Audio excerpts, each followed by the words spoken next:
Most people are living from the outside in and they're doing it their entire lives. Most people, they take a look at what's going on and they say, well, this is my environment, this is my situation, and these are my circumstances. Because this is my environment, this is my situation, and these are my circumstances, that is going to influence how I think. And because that influences how I think influences how I feel influences what I do, and what I do brings about the same results. Nothing's changing. So their origin, most people's origin is environment, outside. But if you shift everything one over, living from the inside out means, hey, my origin is this is how I think. Because this is how I think, this is how I feel. Because this is how I feel, this is what I do. And because this is what I do, these are my new results. Well, why don't you give me a rundown of your background and how you got to where you are now? Absolutely. So once again, my name is Mahyar Rostami. I am here. I'm from LA. I grew up in LA and I actually disappeared for 11 years. So I was 18 years old and I joined the Air Force and I entered the military, young man. And after I entered the military, I started to travel the world. I joined the Air Force because of my dad. So my dad and my mom, they're immigrants from Iran. And my dad came to the US like 1979, height of the Iranian Revolution. He was in the Iranian military for like 4 years. And then after his time in the military, he came here to the US 1979 and he wanted to be a pilot in the Air Force. So he wanted to be a pilot and he went to Northrop University, finished his education in aerospace engineering. But at the time, we weren't really in the business of accepting non-US citizens into those roles. So my dad had to chase like a new dream. And I just wanted to do something that made him proud and kind of serve him and honor him in a way. So I joined the Air Force to honor my dad. And I did that. And I stayed in for those initial four years, turned into six turned into like 10 turned into 11. And I got to see the world. Like I left at 18. I was first stationed in Germany for a couple of years. I was at Spangdahlem Air Base. After Spangdahlem, I went to Osan Air Base in South Korea. So I was in Korea for a year. After Korea, I went to Japan. I was at Yokota Air Base in Japan for 3 years. It was dope. Tokyo was amazing. And then after Japan, I was stationed in the UK for 4.5 years. And I finished my time out over there. And I just got out of the military like 3 months ago. And Wow. I just hit the ground running. It's been crazy. It's been really crazy. So I hit the ground running. One of the things, so I was a civil engineer in the Air Force. And that was cool for like the first 4 or 5 years. And after I felt like I did my dad a solid, I served him, I kind of fell out of love with the job. I loved the Air Force, but I didn't really like civil engineering anymore. So after that, I got an opportunity at around like my 7, 8 year mark. I was a staff sergeant. Someone said, hey man, you love training, you love speaking. Why don't you become an Air Force instructor? And the opportunity presented itself and I took it and I got hired. And I had this wonderful opportunity to take a bunch of airmen, junior airmen who were becoming staff sergeants in the Air Force, leaders. And I got to take 16 of them at a time for 24 academic days, 7 times a year. And I got to share the lessons and the principles and the concepts, my stories about leadership, communication skills, supervisory skills, and just pour that into them for 24 days and help them become better non-commissioned officers. And I was tap dancing out of bed and into work every single day. I loved that job. It was so dope. And I got to do that. And then it came to an end. And like every good thing, how it always comes to an end, you kind of go back to what you were doing. I was going back to civil engineering at the time. And I didn't really like it. Just not the It was same. just not the same. I was already so fired up after being an instructor. I was like, this is not the white horse. Like I need to chase this. And people kept telling me, man, you love this. You love speaking. You love training. You love kind of being someone who can help other people. Why don't you do this full time? Why don't you leave the military and do it? And everyone kept telling me that, my prior students, my superiors, my subordinates. And eventually I just decided I needed to listen to everyone's advice on this because they were seeing what I wasn't seeing. And I ended up deciding to take the honorable discharge and I got out of the Air Force. And I got out of the Air Force and I got back here to LA at the end of October in 2018. And when I got back, I didn't have a plan. I didn't have a business model. I didn't have a direction. I just knew I wanted to teach and train. That's all I knew I wanted to do. I remember when I was in the military, I remember being in my classroom with my airmen and I remember looking at them and they were just so in love with the vibe we created in that classroom. I was just thinking, man, I want to do this full time. And I just saw that vision. I was like, I don't know what it looks like to do this full time. I don't know what it looks like doing it outside of the military. I just want to do it. And I had a vision. So I got out with that vision.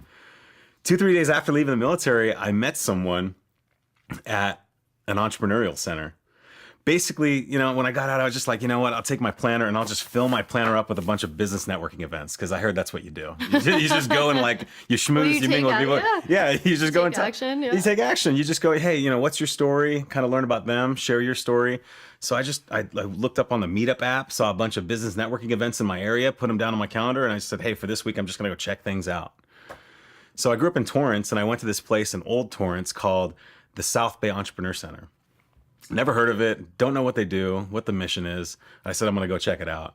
I walk in that day, 3 days out of the military, and I walk in and a woman greets me at the front door. And she says, hey, how you doing? Where are you from? Where have you been? Who are you? And I kind of introduced myself and she goes, oh my God, I need it. Hey, you guys gotta meet this guy. I'm gonna take you out of the room. You gotta meet this guy, gotta meet this guy. And I introduced myself and everyone was like, wow, really cool. You served in the military, you're back home. I was like, yeah, I don't really know what I'm doing, but I just wanted to come here and introduce myself and get to know everyone else. Meeting went well. There was some training involved, some mingling, some contact exchanging. And at the end of the meeting, this woman says, hey, listen, I want you to come to one of my meetings tomorrow. And I was like, okay. Sure. Pulled out the calendar. Yeah, just took it back out. All Okay. right. She said, be in Gardena at 8:30. And I said, okay, I'm going to be there. So I went the next day to this woman's meeting and I walk into a similar room and it's got a bunch of people in the room, just like my flight room or my classroom when I was in the military. A bunch of people seated around the table and they were ready for a meeting. And I sat down, they greeted me warmly. And I got to introduce myself and they basically said, hey, what we're going to do is we're going to have some training. And then the people in this room are going to have some issue processing. They're going to help each other kind of solve problems. I said, wow, okay. We got a trainer that came in. We solved some problems together. I got to kind of peer into what they do. And at the end of the meeting, this woman said, what did you think about that? And I said, this is amazing. This was just like what I was used to in the military. And she said, look, I want to talk with you. Let's talk a little bit more. And we went and had some coffee together after that a couple more times. And after just chatting it up, she eventually gathered enough information about me and what it is I was doing and what it is I want to do. She sat me down and said, listen, we've had a few conversations and I've got to know your background. And she said, I'm from an organization which is called Vistage. And what Vistage is we take CEOs, like the ones that you were seated with at my meeting that first time. We bring them in a room, we have a trainer come in, and then we do some issue processing, and we use each other as a board of directors. And I want you to become a speaker for Vistage because what we do is we take you and we have you speak to leaders, future leaders, corporations, and businesses, and we have you do it all around the world. And I said, come with me. And she goes, what? And I go, come with me out to my car. She goes, okay. So she follows me out to my car. I go to my car and I open my car door and I reach into my car and I pull out this goal card. I wrote something down on a card like months before leaving the military. And on this goal card, I gave this card to her and she grabbed it and she read that card. And I want you to read this. I want you to read what that says on there. It says, July 24, 2018. It says, my goal, I'm so happy and grateful now that I am being asked to speak and train corporations, businesses, leaders, and future leaders in every major city in the world. It says that right here on the paper that you laminated. That I laminated. Yeah. And is this a tape from... It's in my car. Yeah, it's right on my console. Dashboard? Yes. Wow. And I gave that to her and she just read that and she looked up at me and her jaw was just unhinged. She was like, oh my God. And I said, yeah, I wrote this down 3 months and 8 days before leaving the military. And then I met you. And she was like, I don't believe it. And I said, I don't either. You basically said exactly what was on this card, having no knowledge of this card at all. And since then, I became a speaker of Vistage. And now I'm speaking to leaders, future leaders, businesses, and corporations. And I'm doing it all around the world. Wow. You can't make this shit up. And you've only been out of the military for 3 months. 3 months and some change. And it's just been accelerated. And we were just talking before we started shooting about, I was like, what else do you have going on this week? You're like, oh, I have like 3 other events. Yeah. Speaking and it's all just come about from having a goal. Yeah. And just leading myself towards that goal. And then people showing up out of nowhere. I had no control over that. I didn't know what Vistage was. I didn't know who this person was. And then I just have this goal. I have this thing in mind that I want to do, this person that I want to become. I just chased it. And things just kind of like align. And I can't explain how that happens. But now I'm like living proof that when you write things down, they're guaranteed to Yeah. happen 100%. So That's my story. is that what you do now?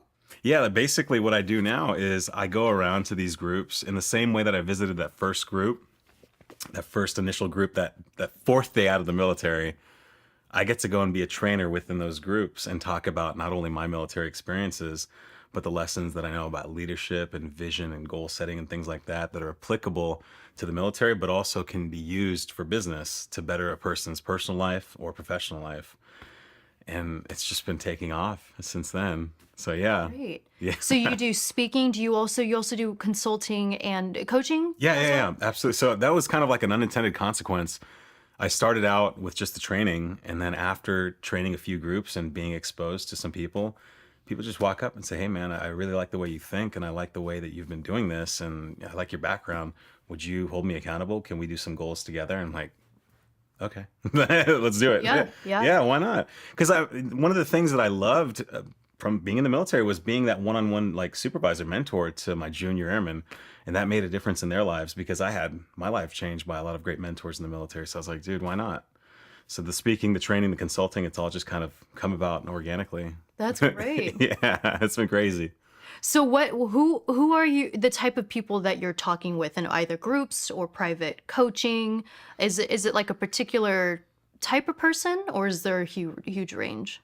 So like those groups within Vistage, they're really just anywhere from the CEOs to like the exec teams within those businesses. But in that room, it's usually going to be someone who represents one place of industry, like a bunch of people just from different corners of industry that don't work together, but they come together and they use each other as their board of directors to kind of solve problems together.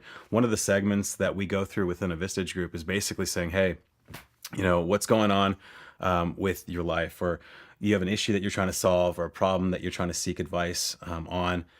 Give us the problem, help us by letting us ask the clarifying questions, and then we can give you the advice that you're seeking. And I remember that first time I went to that group, I was like, wow, this is why the successful stay successful. They ask each other questions and they have that humility to say, this is the problem. This is the problem in full. What do you guys think about this? What should I do? So those are those groups within Vistage. And then some of the other things that we were talking about before getting on the set was things with the high school students in the area. I love doing that stuff with the seniors in the area, doing lectures and those series things. And then I think all the other things really just range in between. Just recently I did some stuff with the Rotary Club being an organization that helps out with charitable things and really just goes on missions and things like that. So anything in the wheelhouse, anything in the chorus line of just inspiring, because I've been a big believer in this idea that people don't need money. People don't need a handout. People don't need a loaf of bread. People need inspiration, because if you got inspiration and you got something to fuel the imagination, you're going to do shit. Like you're going to get things done. And as long as that inspiration is coming consistently, it's going to push you to do more. It's going to push you to become more. I think the worst thing that I could ever have is someone to just hand me my dream. Because I mean, there's no growth there. The growth comes between the process of where it is you are and what it is you want to become. It's not really the goal. It's what it'll make of you to achieve something like that. Right. I've heard that a lot, that it has to do more with the process than the results. Yeah. And that if there's not really a process to get the result, there's not really a motivation to even go for a result, really, No. if it's too easy. Yeah. 100%. Yeah.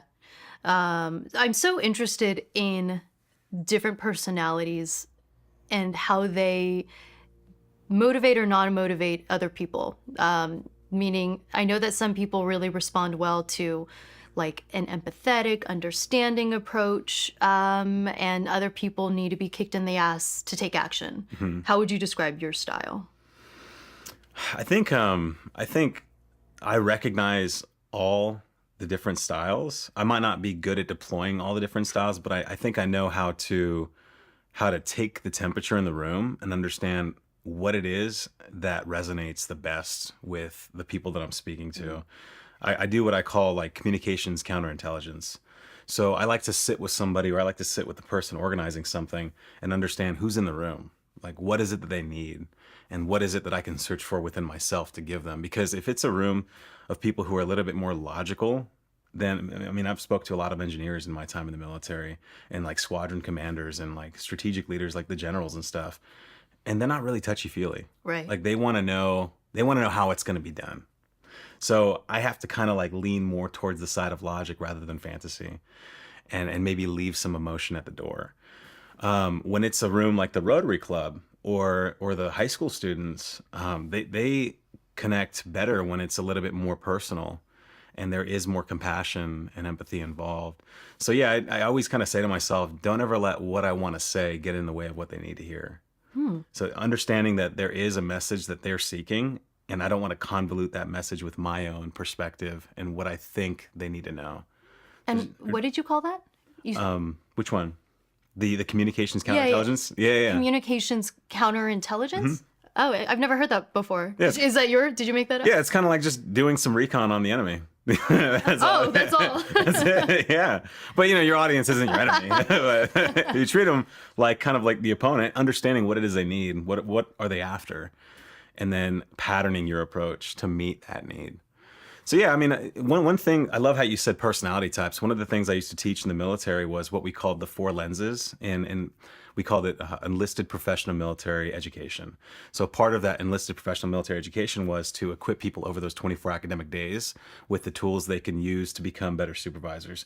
So not only the leadership, not only the communication skills, not only like the supervisory methodologies and stuff, but having people understand that other people have different personalities than they do. So the 4 lenses was really just like a breakdown. I think it was the science is all backed by Carl Jung. Like he talks about how 4 colors, 4 quadrants, right? You got green, gold, blue, and orange. Green being the logical type of people, blue being compassionate, orange being excited, and then gold being more structure oriented.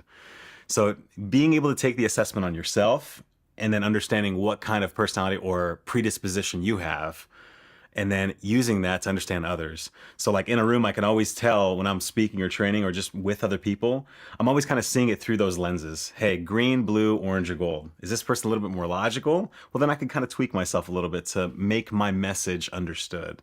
Because we say maturity is essentially being able to convey your ideas, your beliefs, your thoughts in a way that resonates best with that person. Does that make sense? Oh, absolutely. And I think it's so interesting that you're saying this because I've thought this a lot with some people that I know that I would consider very smart and probably have a lot to teach. But when I see them try to explain things or whatever, sometimes it doesn't come off as, I don't know, as maybe you would think because they're so smart and Yeah. bright.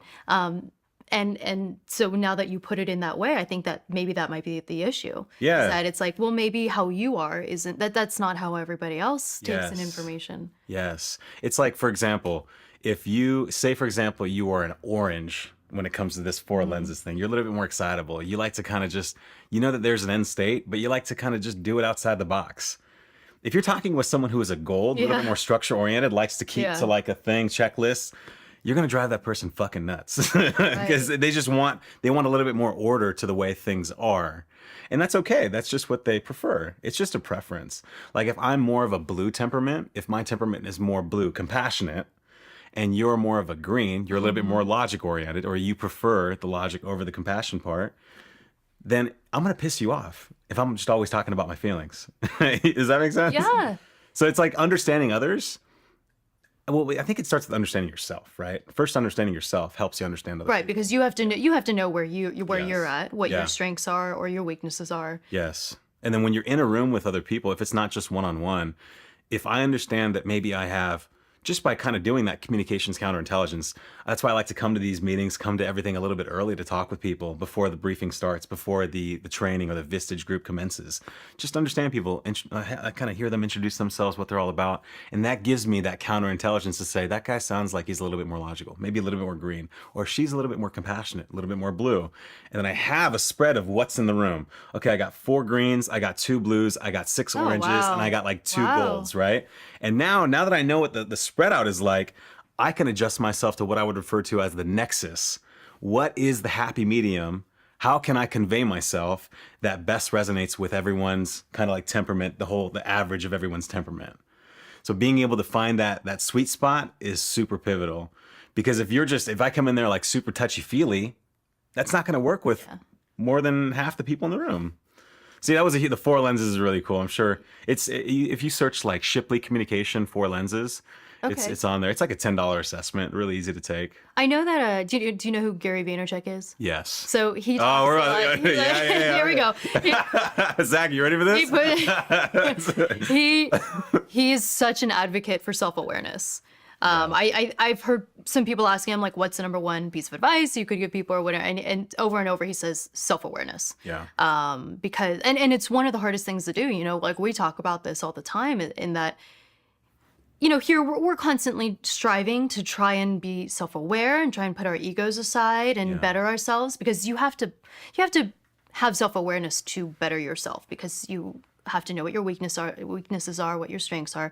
But that's really uncomfortable. It is. To put your ego aside, to recognize when your ego is present and when it shouldn't be, or when maybe it's okay for it to be. It's really uncomfortable. Yeah. Do you find that you like deal with that with a lot? Like, do you find that it's simple or difficult for people that you work with to recognize, say, what color they are, or just have self-awareness in general? That's a great question. So, like maybe 2-part answer, right? In the military, that was hard because when you're wearing the uniform, that's your armor. That is your ego. The stripes you have on your. I remember one time I had a supervisor. I didn't like him. He didn't like me. He wanted to do things a certain way. I didn't think that way was logical. I said, why don't we do it this way? It might be smarter, more efficient, and everyone kind of leaves home early today. Mm-hmm. He said, hey, let's play the stripes game. Cover it up. And we both covered up our stripes. I was like, okay, here we go. Cover up our chevrons. And he go, 1, 2, 3, expose. I got more rank than you. You lose. Ego, right? We're doing it my How's that way. logic for you? Yeah, right? So this whole ego thing, it is hard because when it comes to growth, the prerequisite to growth is yielding. It's surrendering. You can't grow unless you yield to something higher than you, better than you, just a power that's a little bit more above you. Once you're able to yield to that, that's when the mind opens up and that growth is able to come in. So I think one of the other prerequisites, or one of the things that makes growth or that ability to set the ego aside a little bit easier for people, is when you're in a room and they know they're safe. When they know they're safe, so that one of the things I love doing when I'm speaking or training is I like to create a safe environment. Like, I like to share who I am, but I like to just straight up tell people, man, like, this is who I am and I love doing this, and I'm not fucking perfect. I've had to yield a lot and I've had to grow a lot because there's so much yielding involved. There's so much surrendering involved to get to where it is that I want to be in my life. And if you can do that, that's going to lay the pathway open to growth. So the military is a little tougher. You got to have a solid relationship. And it's the same as like corporate world. No one wants to expose themselves just to everybody or to anybody, really. So doing it there was difficult. Now that I'm on the outside and I'm with other people that I've never even been with my entire life. I was in the military 11 years. Like, my adult life is just that. I've been wearing the armor. In fact, it's been like a challenge of stripping the armor away. You know, the moment I think I've taken off the mask, there's another mask, right? That's ego. That's essentially the ego. It's a protection. It's a defense mechanism. So yeah, it's been a challenge getting to that point. But as soon as you can strike that place with people, so much happens. And it's true for the high school students that I speak with. It's true for the seniors. It's true for the CEOs. If I can help them feel safe, the ego dissolves. If they don't feel safe, the ego goes right back up. So it's just like this give and take. It's always kind of like this ebb and flow of things. But if I can be authentic and I could be genuine and I can just be my best self and say to myself what I always say to myself prior to any class starting when I was a military instructor or any CEO group that I step into, I just kind of say, I'm not going to win with everybody in that room. But guess what? That's okay, because I wasn't intended to win with everybody.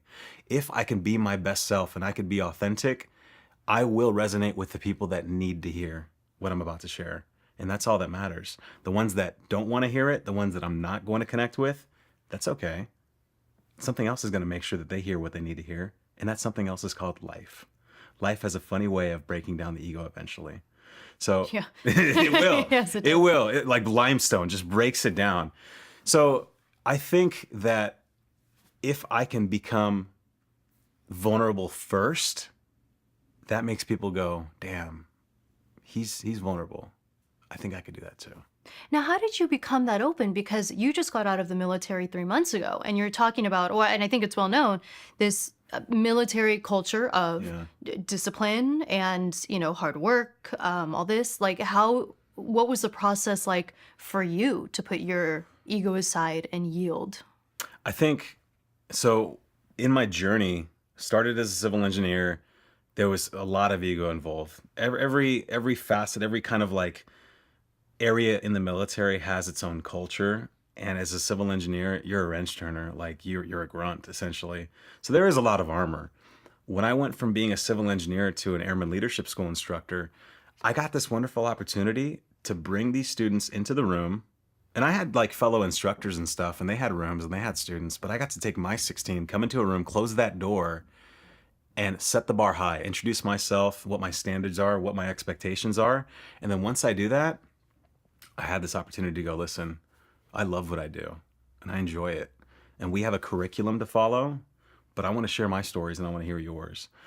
And because they recognize that, they said to themselves, whoa, this is going to be different. This guy isn't just like a super military like instructor dude. I would share stories. I would share poetry. And these guys are going, this guy's a tech sergeant and he's sharing poetry as a part of the lesson. It was different. I was inspired so much as a kid. I mean, Dead Poet Society, right? Robin Williams. All these movies that went, it's just beautiful, dude. Everyone's nodding their head. Those were the biggest sources of inspiration for me. I had teachers in high school that were like, they just knew how to hold the attention of the crowd. They would sing, they would be serious, they would be light, they'd be compassionate. And I'm like, wow, that is the full spectrum of what it means to be a mentor. I wanted to go beyond being an instructor or teacher. I wanted to be a mentor to them. And being a mentor meant I know how to connect with you. So that was the first platform I had to give me this chance to say, I'm going to take the armor off and I'm going to show you who I really am. And people really gravitated towards that. I noticed that other guys in the space, like Jocko Willink, and kind of even Joe Rogan, he's not an ex-military guy, but, super into MMA, kind of, manly man. I feel like they've also had their moments of like sharing poetry or being vulnerable, and it's very interesting to see. Yeah, People seem to respond well to it. definitely. Well, the people that are going to respond well to it are the people who are intended to hear it. The other people that may not respond well, or it just doesn't resonate with them, that's okay. That's just okay. They're going to hear what they need to hear from somewhere else or someone else. And I was just like, that's okay. Because if I have 16 students, if 10 value the message, and then of those 10, 1 or 2 truly got something life-changing out of it, did my job. If I treated it like music, I was doing the right thing. You play some music when you're with people, not everyone's going to love your taste in music. That's just the reality of life, right?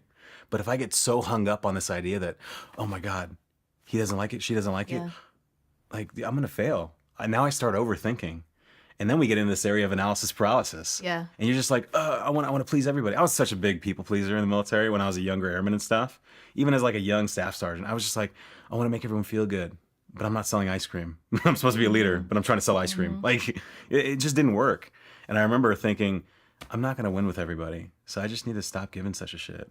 And the people who really want to connect will connect with me. And I'm going to go down this path where everyone that I'm intended to meet and the experiences that I was intended to go through are all going to happen in the exact timing that they're going to happen. Yeah, absolutely. And I even feel like this is something that a lot of women are trying to navigate right now. I think with, more women in the workforce, rising the ladders, being in leadership roles, I think you hear a lot about trying to find that balance of, I think women tend to be more people pleasers. They tend to, want to be a little bit more nurturing. But when you're a leader, that may or may not be the case. It may not be appropriate, or just it might be a waste of time to constantly be worrying about what people think. Yeah. So I know that that's something that at least a lot of my girls that I talk to, that's something they're trying to navigate right now. Yeah, when it comes to leadership, I think that there is a delicate balance between being a nurturer, being a mentor, being a manager, and then being someone who's able to just say, it's not time to feel, it's time to do. And then being that person who has all these tools on their tool belt is what earns you respect. Because if I'm able to deploy the right tactic or deploy the right course of action in the right situation, that's going to lead us, maybe as a team, maybe as a couple, whatever it may be. Leadership could be parental, leadership could be spousal, leadership could be a whole lot of things. But if I have the ability, the knowledge, and the wherewithal to deploy the right thing in the right situation, and I have what I would call definiteness of decision, knowing how to choose something and stick to that thing, and only being able to change my decision based on new knowledge or new facts, I think that is a trait that a lot of people don't have nowadays. So commitment. Commitment. I would Not only completely agree. Oh, fuck. Dude, we as millennials are commitment phobic. Like everyone wants to, I got to be able to ghost when I want to ghost, right? Yes. Like, got to be able to eject when it's necessary, right? I'm like, damn, Yes. like that's a lot of my peers. So not only are we very commitment phobic, but we, as millennials especially, I feel like so focus, I think, is the new IQ, right? Motherfuckers not Yes, focused we were talking nowadays. about that. Yeah, It blew my mind when you said that. it's like we have this all these, there's so much competition for our eyeballs and things going on. If you're able to just like focus on something, it's like Charlie Munger said, right? Take a simple idea and take it very seriously. If you're able to do that, you're going to become someone in the world. You're going to become someone successful. You're going to become the person that you want to become, because the opportunities show up, the people show up, just like how my goal card. I just took a very simple idea and I took it very seriously. Just said, this is the thing. This is my goal. And I just went after It's it. so funny you're saying that. I feel like I've had this serendipitous string of things that have happened. Like just over the last couple weeks, I've watched a few documentaries, just, whatever, that's what you do. And every single documentary I've seen or event that I've gone to or whatever has essentially been someone who was so focused on something and essentially achieved greatness out of it.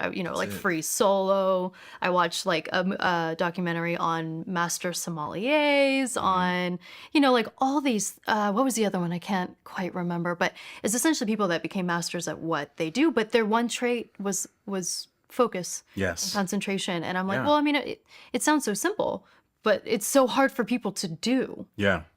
Well, I mean, think about it, right? Like, what is the antithesis of all that focus? It's Instagram. Because you just scroll, and basically what it's telling you is, hey, Michelle, I need you to give a shit about this. Okay, now I need you to give a shit about this. Now I need you to give a shit Yes. about this. And it's like all these different things that we're supposed to be giving a shit about. When the people who have struck some gold in their life, that have pretty much manifested what it is that they came here to do, have lived out their gifts, they just said, okay, all these things, they're cool, they're important, but this is my thing, this is my purpose, this is what I came here to do, and I'm gonna go all in on that thing. Is it hard? Yes, because you're just bombarded by all this crap every day. So what do you recommend for people that, I mean, we're all living in it now, and some of us have to be in it. So let's say use the social media example. Like some people have to be in that for, say, business, or it's the new marketing, method, or whatever it is. If you have to be in that crazy environment, like what do you suggest for maintaining your focus and not allowing yourself to get too carried away? I guess when it comes to social media, that's one of the principles in my whole concept of leading yourself. And one of the things I talk about is guarding your mind.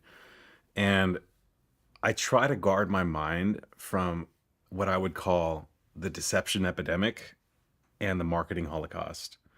So if I have to use social media as a means for my business, let's say as a speaker, trainer, consultant, I am branding myself on Instagram.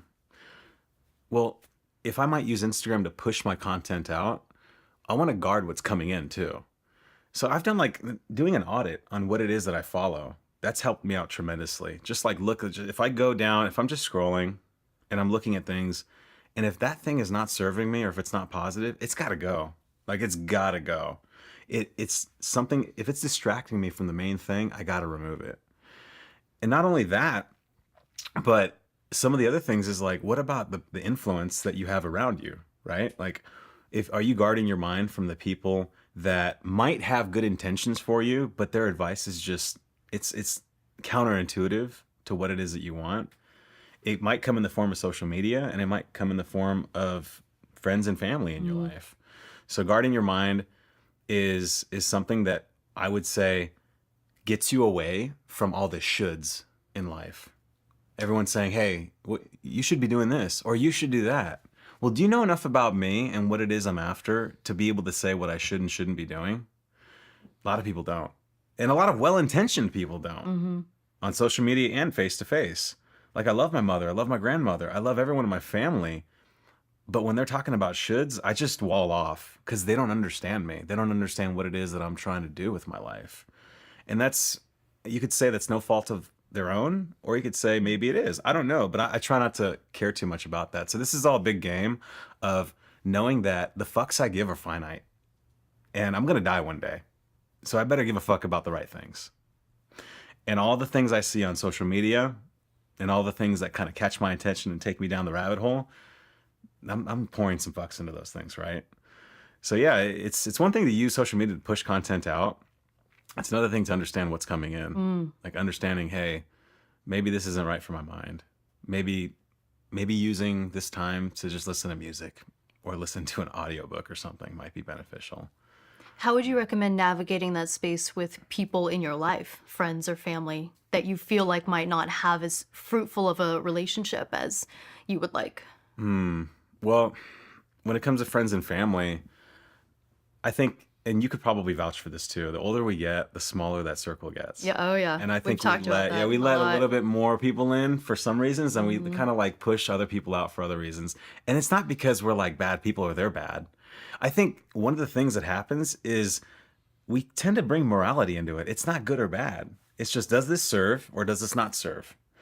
And when it comes to friends and family, I love my family.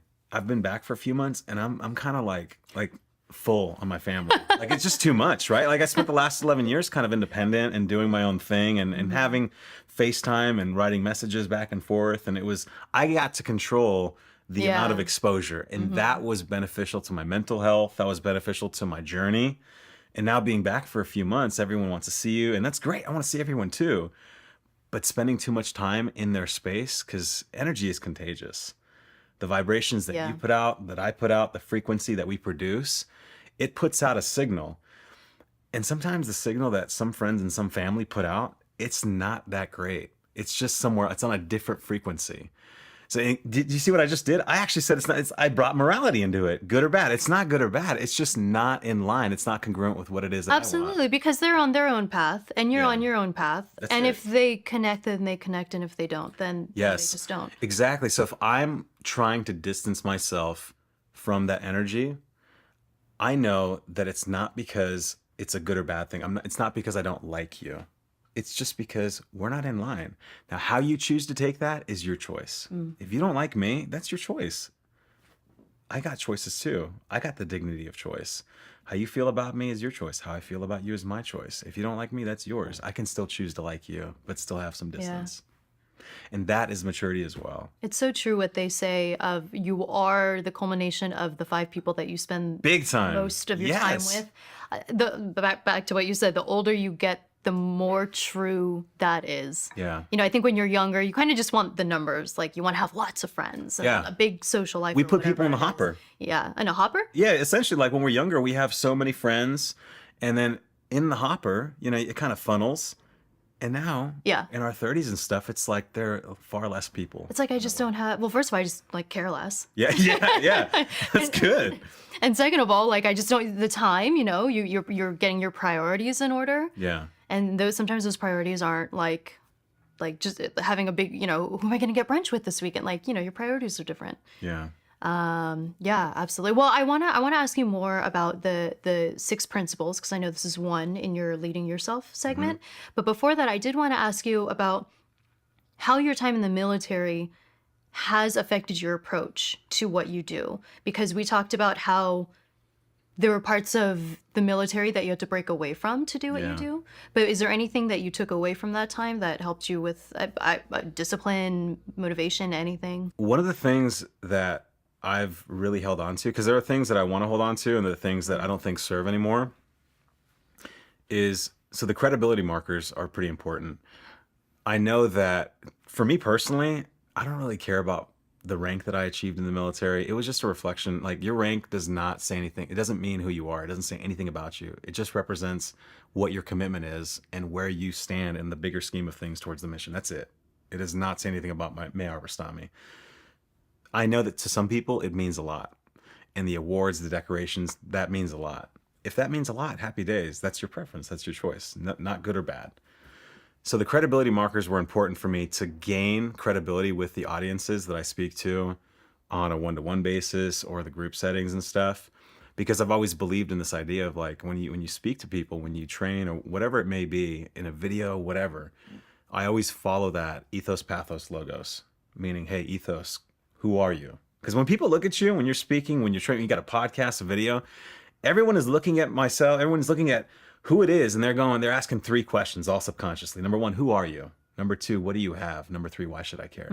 So my military credentials or that discipline, people might not know what I did or what branch I was in, but when they think military, that schema goes, okay, there's some discipline there. There's already a baseline. Yeah, there's a basis. Not just anyone can be in the military Yes. and for that long. And Yeah, absolutely. That's one of the things. So the credibility markers were important for me. It helped me break into where I'm at now.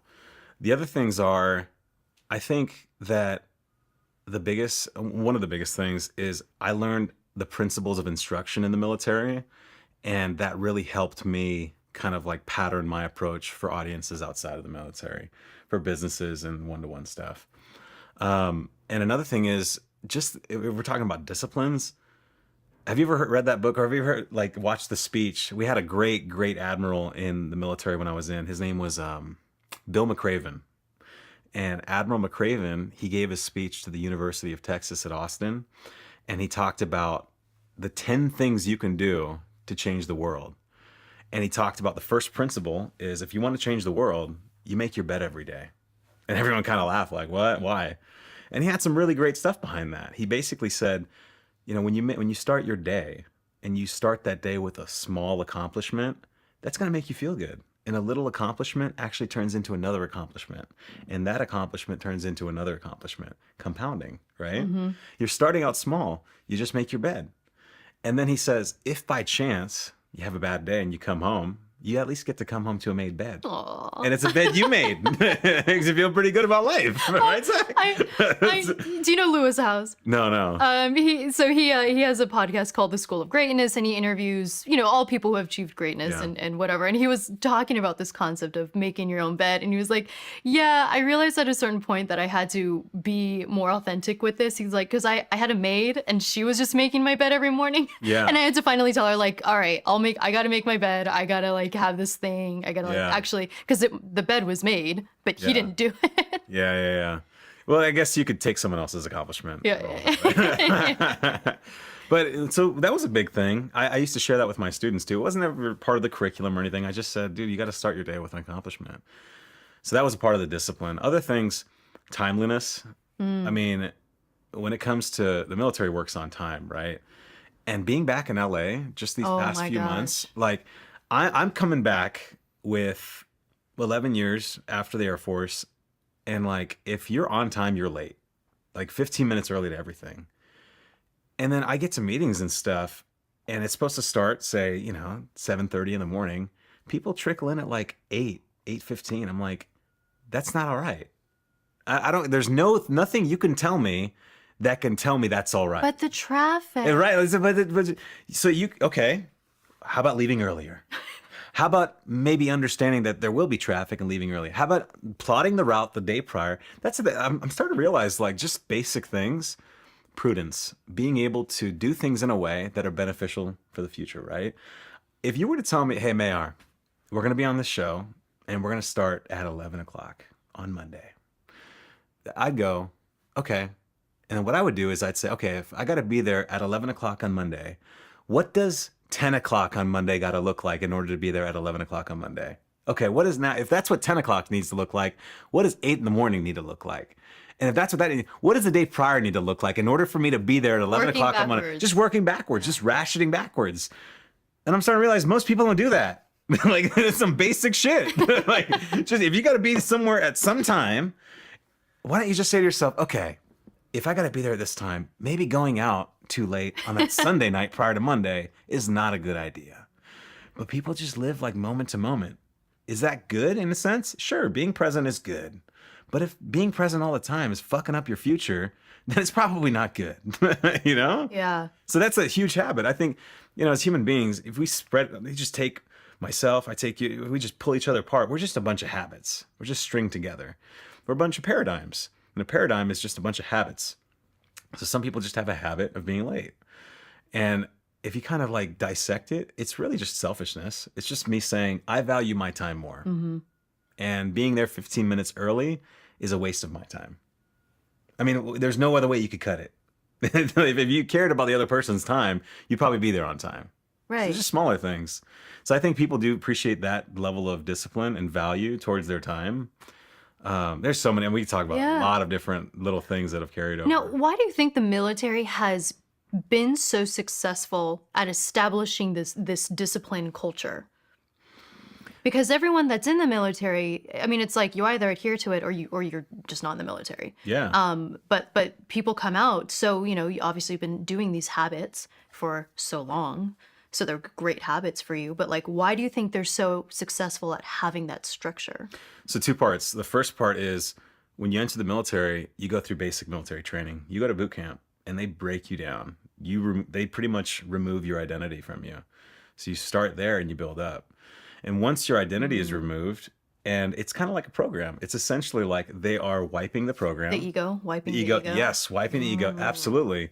And then filling that thing with their principles and concepts. And if it's congruent with the military, then happy days. But even as early as basic training, I remember when I went through basic training back, 12 years ago, you still had people who are like, yeah, I want to join the military. They get to basic training and someone gets in their face and they yell at them and they're like, hey, get out of my face. I don't like that. And it's okay. I think that's what Jocko Willink maybe talks about, is him getting to maybe basic training or wherever it was in the training. He's like, it was always the toughest guys that were out the first. Yeah. The egos, right? The ones that had the most ego, that's probably going to be their biggest anchor, right? So start there. And then over that process, people always get weeded out. And then after basic training, going to your technical school or the place where you learn your MOS or your job in the military. And then people get weeded out there too. And eventually when you get to the active duty military and you've got your basic training, your initial programming, you got your technical training, what you're going to do every day, and you arrive, you're ready. And then people still get weeded out there too. Because you arrive and there is a standard. The military is all about standards and expectations and that discipline. If you ask a commander, any military commander, what their sole purpose is, they're going to tell you it's to maintain good order and discipline. That's it. That's the number one job, just maintaining good order and discipline. Everything else comes second to that. So the basic training process does prepare someone to follow and adhere to certain disciplines and values. And core values are another thing too. Every branch of our military have what we call core values, because you take 50 states and people that come from all corners of the world and you put them together, we can't just expect everyone to have the same values. So we got to say, hey, your values are cool. Awesome. Keep them if you want to, those personal values. But here are the ones we're going to adhere to. And for the Air Force, we got our 3 core values: integrity first, service before self, and excellence in all we do. And everything happens in the spirit of those core values.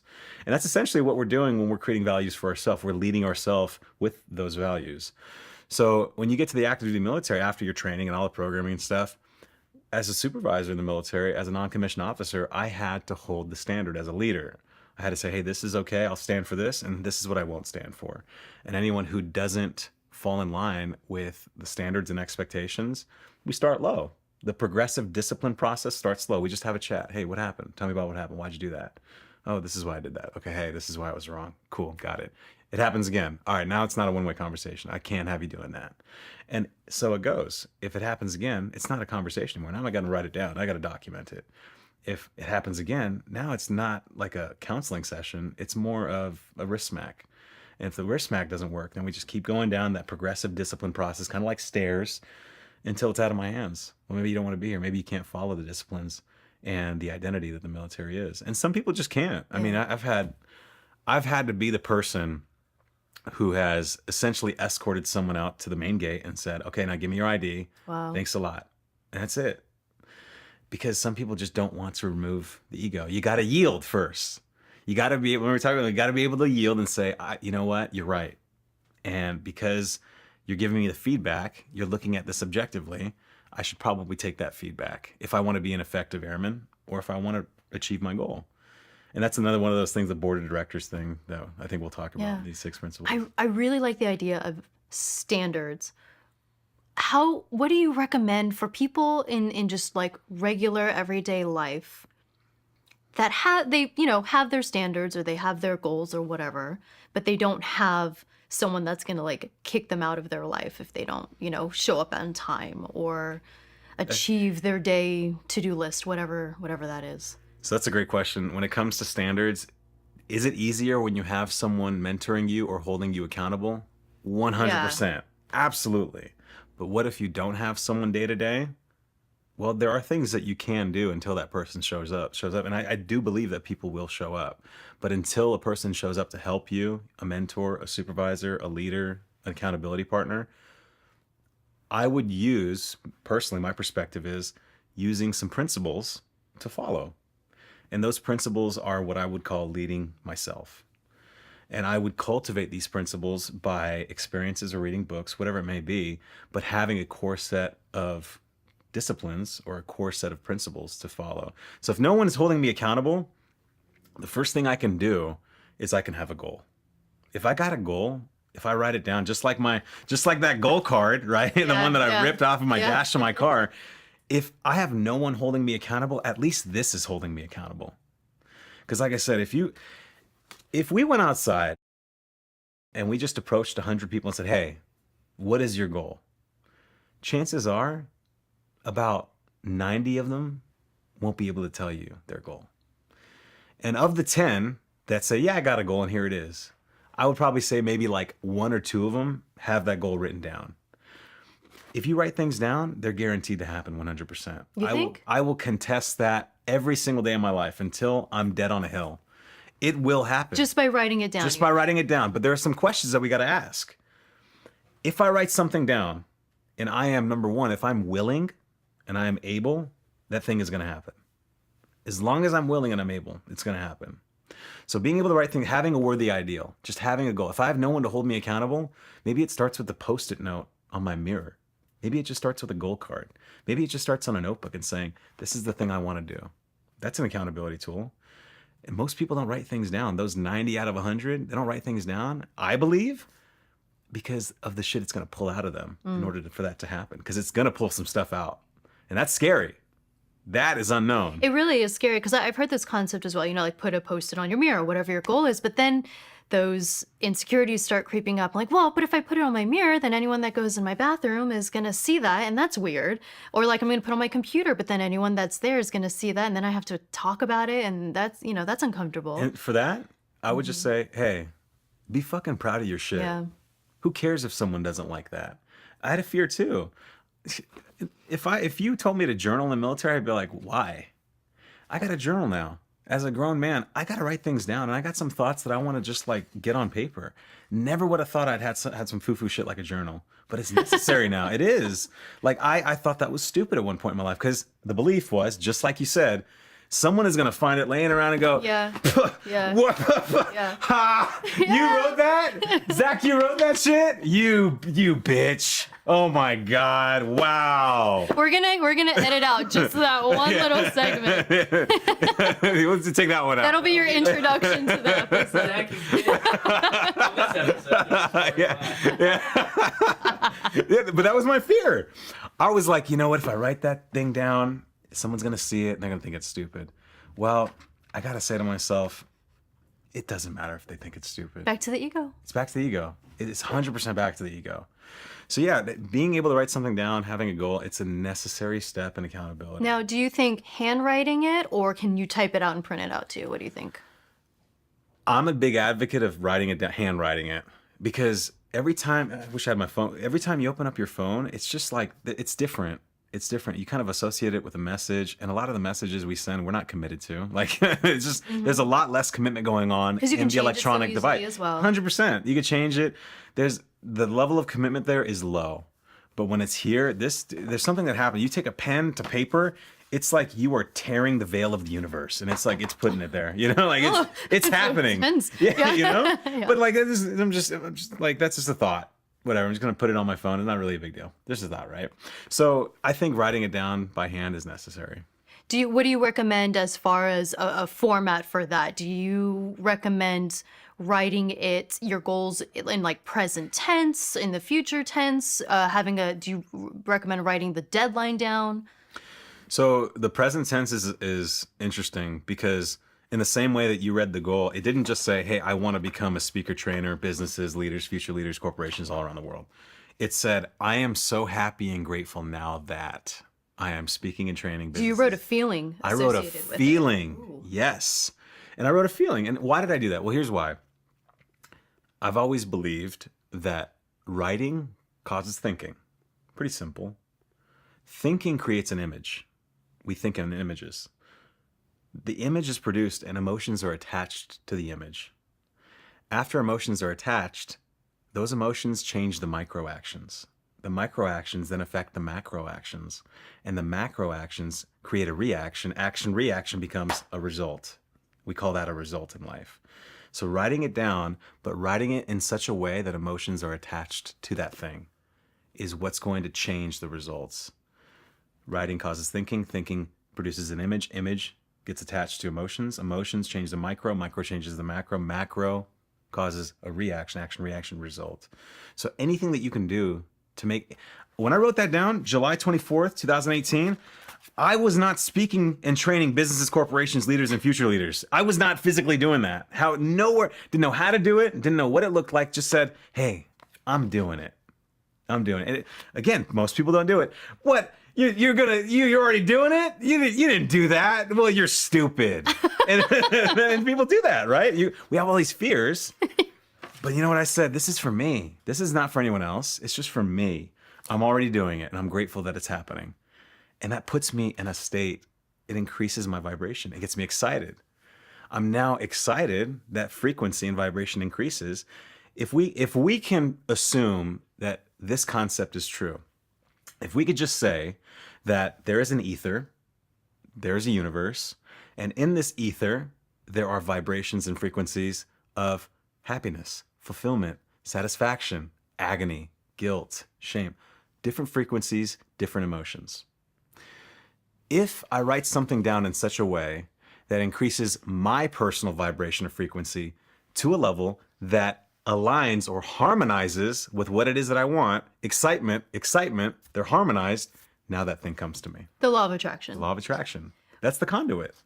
That is the conduit. But using visualization to get me in that state of excitement, that is what this is used for. And being able to have that level of pretty much confidence in saying, I don't care what other people think about this. This is my life. This is my dream. This is who I want to become. I'm going to do it. So that accountability piece is super important. You described it as a fantasy?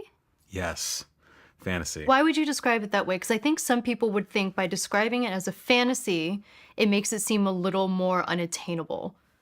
That's a good point. So one thing I talk about is when you got goals fall into different categories. You have what I would call A goals, B goals, and C goals. A goals are doing things that we already know how to do. We just know how to do them. And we know how to do them, and they bring about the same result. I go to the gym. I do the same workout. I'm not getting any bigger. I'm not getting any stronger. It's just maintaining exactly what's going on. That's an A goal. I'm just living out an A goal in my physical health life. That's it. Going through the motions. Just going through the motions. A B-type goal is doing something that you think you can do. Now, I use this like home delivery service for food. I get this HelloFresh box that comes in. They send me a box, got all the ingredients in the box. They got all the meal cards in the box. I pour out the box. I look at the ingredients. I got a meal card and it says, do this, and then you'll have this meal. If you took away the meal cards, I wouldn't know how to cook shit. That's why you have That's why I got the meal box. cards. I've been doing it for like 3 years. I wouldn't know how to cook anything. So having these meal cards is like a B goal. I think I can do it. So it happens. Most people spend their entire life between A and B, and it just brings about the same results. Nothing's changing. We're growing laterally. A C-type goal is fantasy. It's doing something that you don't know how to do. And then someone might say, why would you want to do something that you don't know how to do?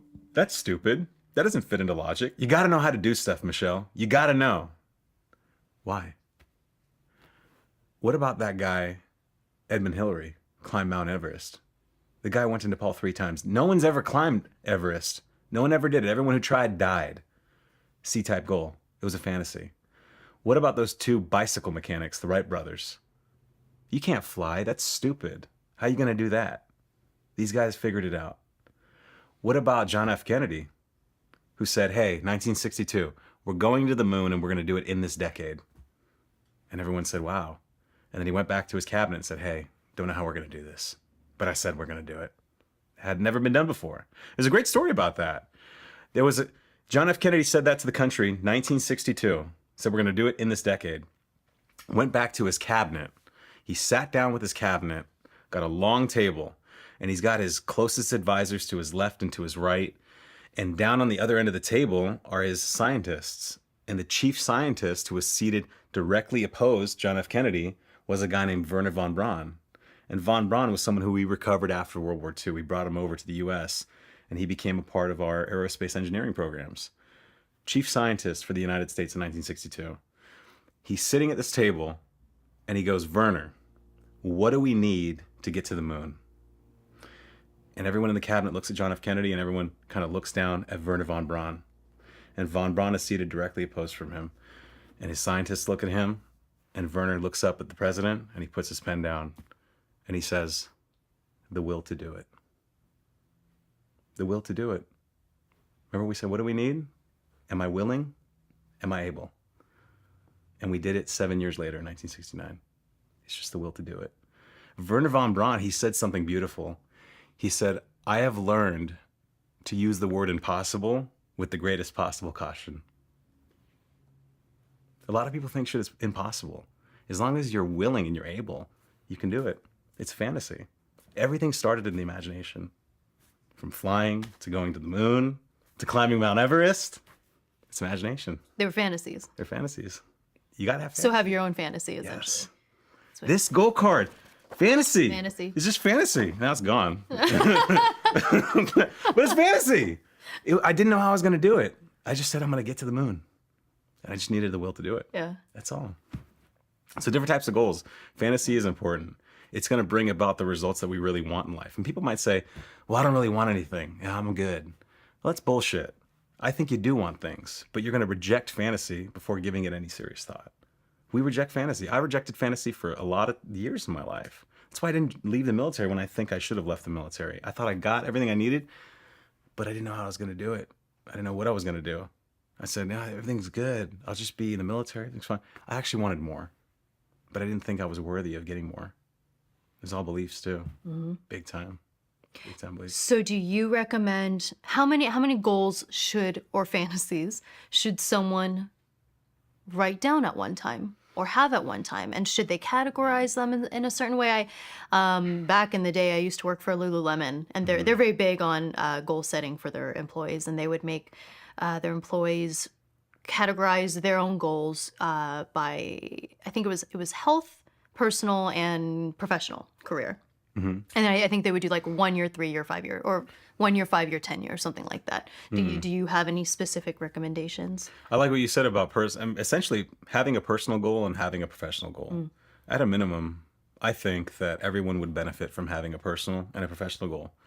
Now, to go beyond that, we could possibly delve into this area of analysis paralysis, right? Like, oh my God, I need to have fantasy. I gotta have everything: health, wealth, love, happiness, family, friends, romance, fucking investments, and you don't do it. You just have all this shit and you don't do it, right? But starting somewhere is good, right? Do what you can, use what you have. That's it. Just wherever you are in life, start where you are, do what you can, use what you have. Start where you are, use what you can, do what you have. That's it. So having a personal, professional goal is good, and then maybe things come about that. After you kind of set a general direction, put that compass out and follow the compass needle and chase the North Star with just a personal, professional goal, everything else will come after that. Most people don't want to believe that. Well, I got to have other goals. I got to have all these other ones. No, you don't. Just start with one thing, and everything else comes about as a result of that one thing. Have one overarching goal. Have one just big fantasy goal. That's like pretty much what I do with businesses and like one-on-one stuff. But I just sit people down and we just have to, you got to write. Remember we said, hey, everything starts with writing, creates thinking. Thinking creates the image. A lot of people don't have images because they don't want to sit down and write. A lot of people don't have sitting down and writing power because they don't have assiduity. I remember Zach knows what I'm talking about. So I shared this with Zach. I had a military instructor. He was a supervisor of mine. His name was Master Sergeant Jason Mitchell. And I remember I was telling him about what it is I want, the things I want to achieve. And he said, you got to have some assiduity, Rostami.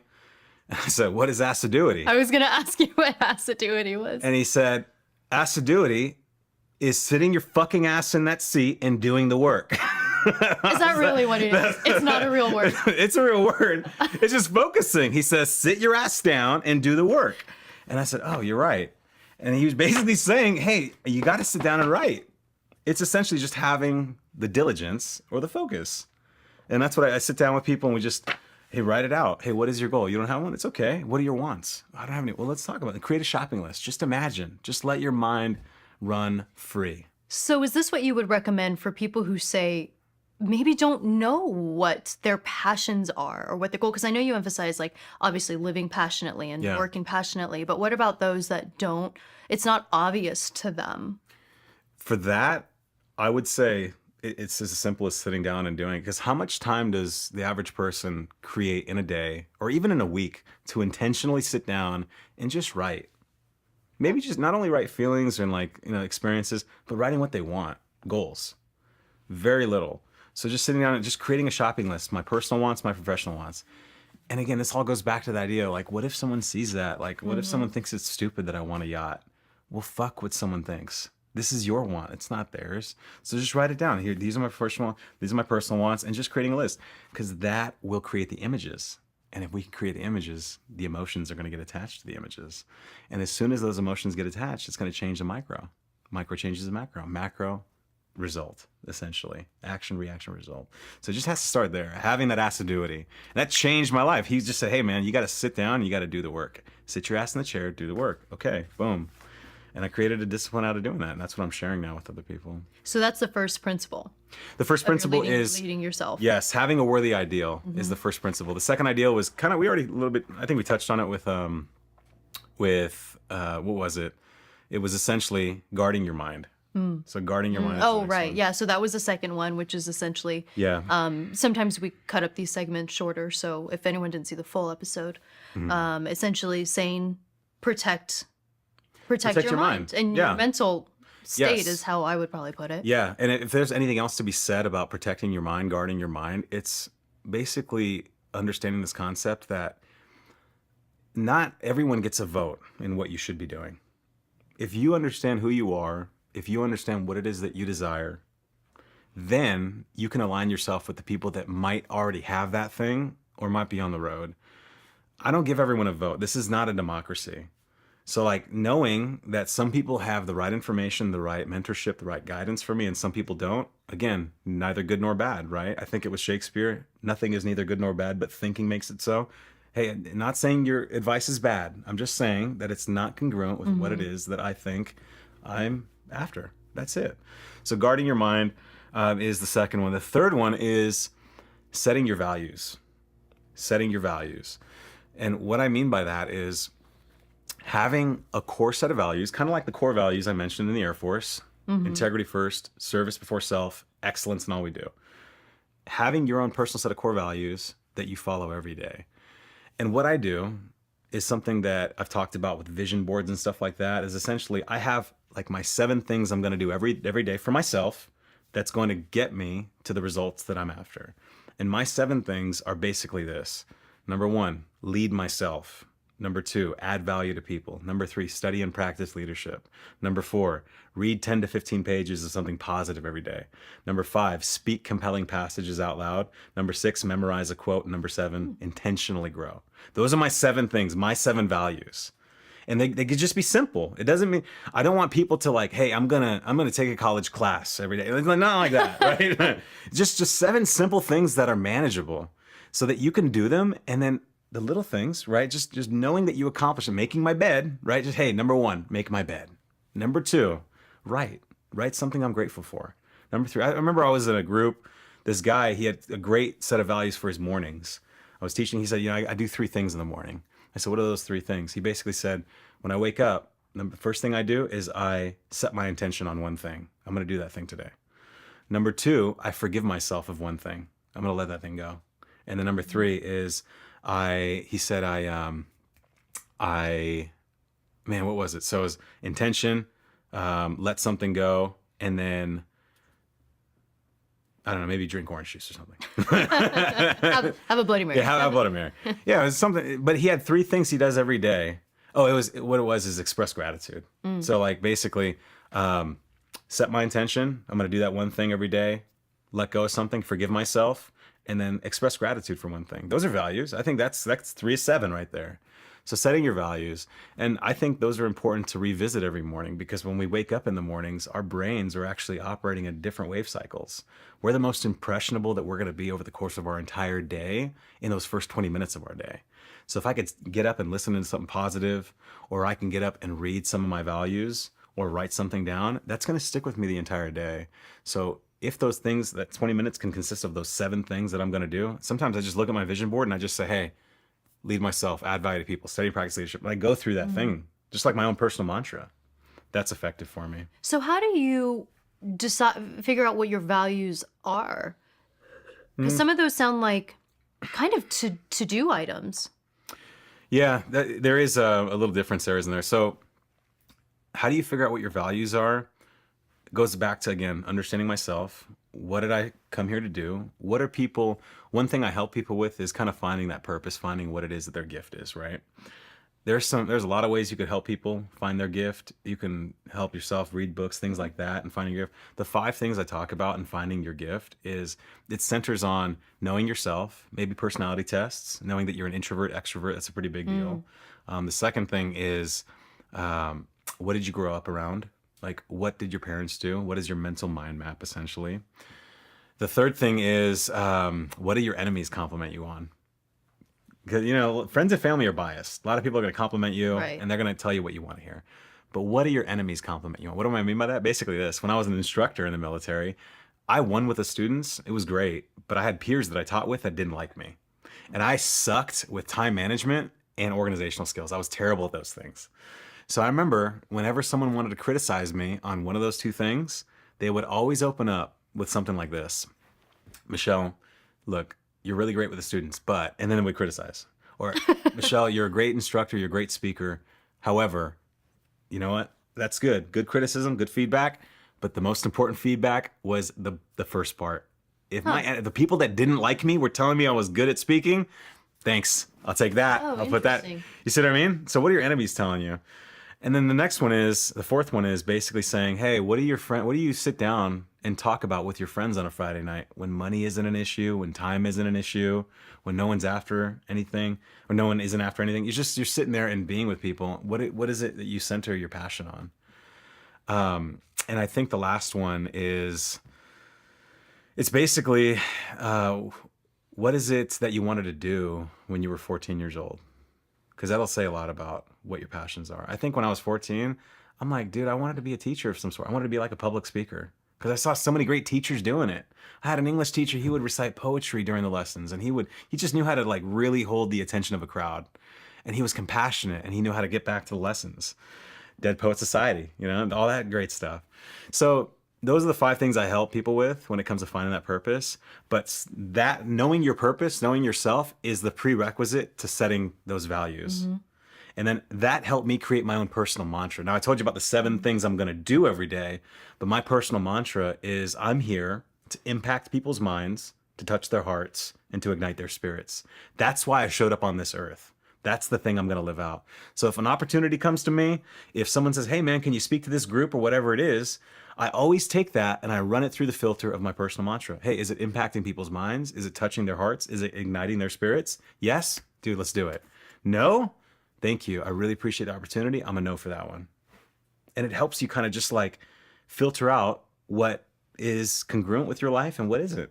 And this is the third principle. That's the third principle in the 6 when it comes to leading yourself. So it sounds like you would probably recommend doing these in order. Is that right? You probably want the goals before you have the values for the goals. Yeah. And then the mantras. Yeah, they're building blocks. They definitely Gotcha. do build on each other. And how do you come up with the mantras? Well, the mantra's like, it's really taking what it is that you think your gift or your purpose is and just stripping it down to like a one-liner. If you use a business cards are usually great examples for this. If I could look at your business card and I could see in just a one-liner what you do, you did it right. You did it right. If I don't want to have to think. I just want to look at it. Michelle, let's just say Michelle is a social media marketeer. She helps restaurants gain business by leveraging social media. Oh, that's pretty simple. Maybe that's the purpose. Maybe that's the mission statement. But being able to just articulate that thing to just one line so that you can just revisit that thing for yourself. Hey, what am I here to do? What am I here to do? Impact people's minds, touch their hearts, ignite their spirits. What you're here to do. What am I here to do? That's my thing. That's my jam. If I can line everything up in my life to reflect that, well, everything else is going to fall in place. It's like, what's the difference between successful people and unsuccessful people? Successful people go after the goal, the mission, the vision, the purpose, what their gift is, what they came here to do. And all the byproducts, if you look at it, successful, the goal, they're going straight for the goal. All the byproducts, all the unintended consequences are the money, the time off, the freedom, the travel, the podcasts, the amazing relationships. Unsuccessful people, they don't go for the goal, they go for the byproducts. And then they wonder, why am I unhappy? Well, you went for the byproducts. They're going for the money. They're going for the lifestyle instead of going for the goal. The goal, going for the actual thing that brings about fulfillment, satisfaction, purpose in life. And a goal is different from an objective. In the military, we use objectives a lot. Goal, objective, target. 3 completely different things. Goal, objective, target. Target. Do you mind breaking those down? Yeah, I mean, objective is, let's start with target, right? I mean, I've thrown a lot of darts. I've hit some dartboards. I never hit the bullseye very often. Not really a goal. A goal is essentially, that is the thing in its entirety. A target is just, that's the general area. An objective is just the general area. It's really just, it's not defining the actual end state that brings about what we want. So knowing that the goal is that centering piece, it is the bullseye essentially. So using these mantras, using those 7 principles, using all these things as a way to reach the goal and not just throw the dart and hit the dartboard. Because just hitting the dartboard may not necessarily bring you what it is that is going to make you fulfilled and happy in life. So the goal is the North Star, essentially. It's the North Star. And the targets are, you're saying those are, would you say like the different ways that you're trying to reach the goal? Yeah, it could be like micro things that you're trying to accomplish, little things. Maybe a target for me this week, like we mentioned, is I'm speaking to some high school students. That's a pretty good target. It's not my goal. It's just a good target to land in, because if I could land there, that might bring the next thing about and I could reach more students. I see. So it's going to be such a... What's that? My friends keep making fun of me because I'm like obsessed with this documentary called Free Solo. Have you seen it, or do you know what it's about? It's about the first free solo rock climber who climbed El Capitan, which is just like insane, right? So anyway, in regards to what we're talking about, it's this huge mountain, and they show us how there's different, milestones on the little trail that he takes up. So that kind of makes me think like he has a bunch of mini targets. Yeah. Or maybe the goal at the top. Yeah. Is that essentially? That's exactly what that is. The way I think about it too is like when I'm going through some tough training in the military, I just try to get to breakfast. And if I can get to breakfast, my next target is lunch. And then the next target is dinner. And the day's over. Or I was training for a marathon, and you would sometimes you would just go mile by Just a mile, mile. just next mile, just one Yes. mile. Yeah, that's Yeah. it. What is it? I think the saying goes, by the yard is hard, but inch by inch, everything is a cinch. And a lot of people, and we're going to talk about this too, a lot of people are very impatient. They just want to hit a home run every time. Everything they do, they want to fucking hit it out of the park. Dude, that's not life. That's just not life. Sometimes you got to hit a few base hits. Sometimes you got to hit a few jumpers. Like, that's it. Michael Jordan was Michael Jordan because he hit a lot of jumpers really well. He didn't hit a bunch of threes. He didn't slam dunk a lot. He just hit a bunch of 16, 18 footers. That was it. But a lot of people get up to the bat and they just swing the fucking hardest. They think they're Barry Bonds without the steroids. Zach's laughing over there. But yeah, everyone wants to hit it so hard, but it's like maybe hitting it hard is not the most effective strategy. Do you think that's how people burn out? Hell yeah, that's how people burn out. I'm gonna pin that because that's exactly why people burn out. People are what I call, a lot of people are, they're basically patiently impatient. Yeah. They spend a lot of time going, you know what, I'm gonna start first of the year. New Year's resolution. I love that thing. I'm gonna start that in 3 weeks. Why not now? And then when they start, they go way too. Hey, I'm gonna start going to the gym. Haven't been to the gym in like 6 years, but I'm just gonna start in 3 weeks. Gym day comes around, and they just burn out. They go way too hard. They get injured, and they go, "This is no use. I'm not seeing any results." Dude, you've only been to the gym like twice. Like really? And you want to see results already? Yeah.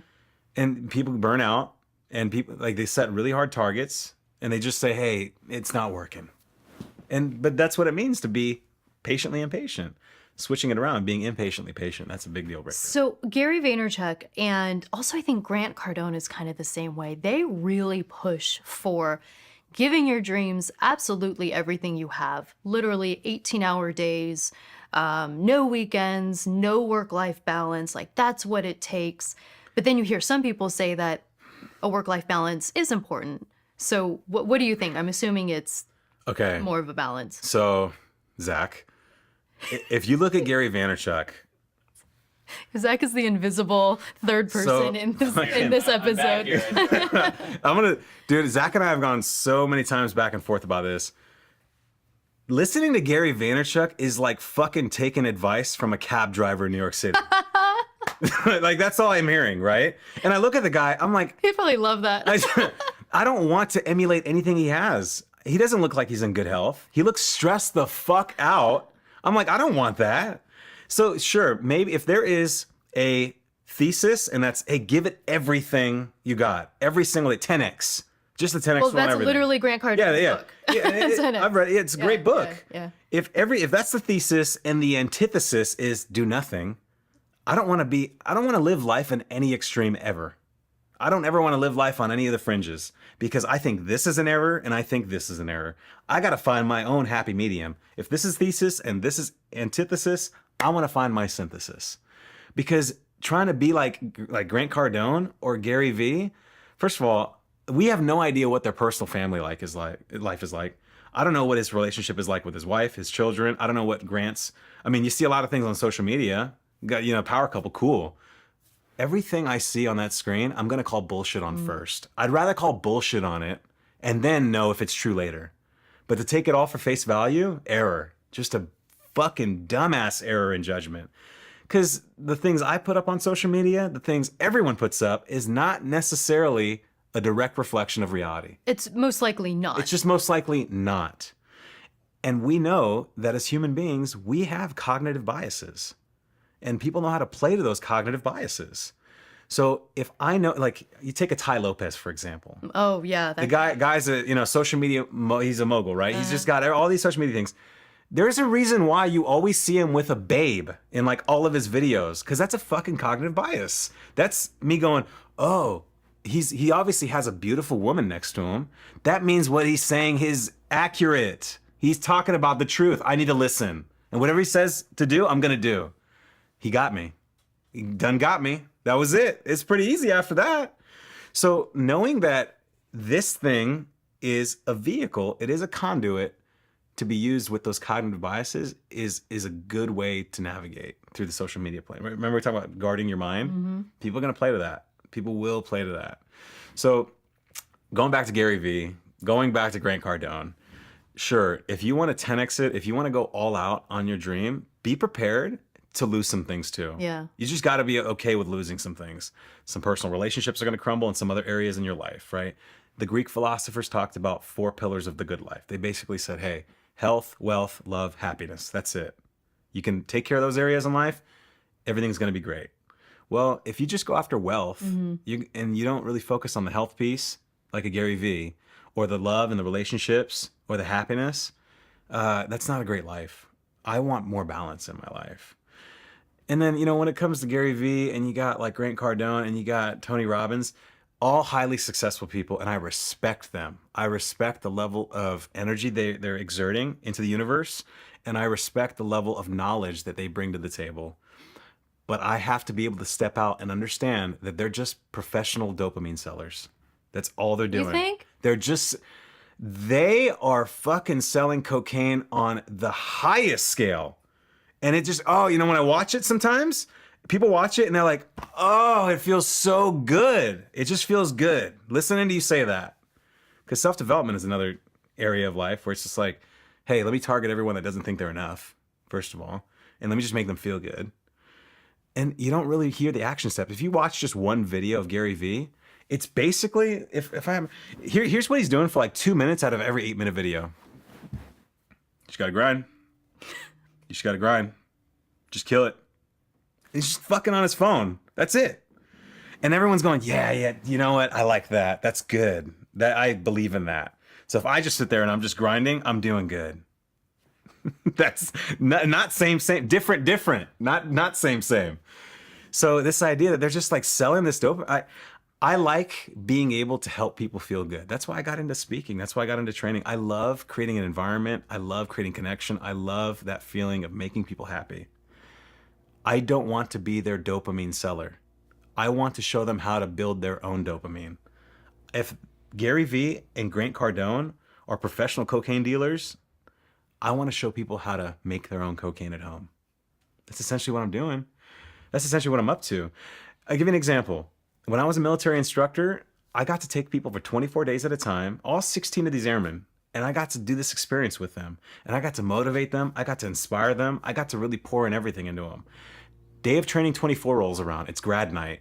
They get to suit up. They got their nice blues on. They get their graduation certificate. They see it. Hey, take, shake, salute. Just, shake the hand.